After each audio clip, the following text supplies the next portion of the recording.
সাতক্ষীরায় শিক্ষার্থীদের বিক্ষোভ সমাবেশ অবস্থান কর্মসূচি।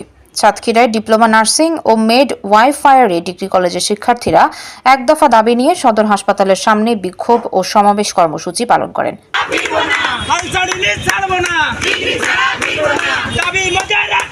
আজ বৃহস্পতিবার সকাল 11টায় সময় সদর হাসপাতালের সামনে এই সময় উপস্থিত ছিলেন আন্দোলনরত শিক্ষার্থীদের সভাপতি বাবুল আক্তার ও সাধারণ সম্পাদক আক্তারুজ্জামান সহ কলেজের বিভিন্ন পর্যায়ের শিক্ষার্থীরা।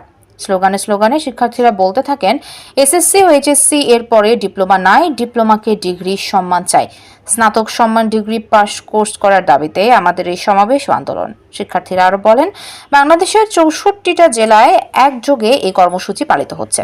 এছাড়া আমাদের দাবি, এক দফা দাবি না মানা পর্যন্ত এই আন্দোলন অব্যাহত থাকবে, এটাই দাবি করেন শিক্ষার্থীরা।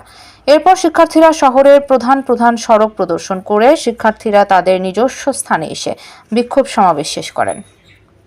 আব্দুর রশিদ, ডাক বাংলা টিভি, সাতক্ষীরা।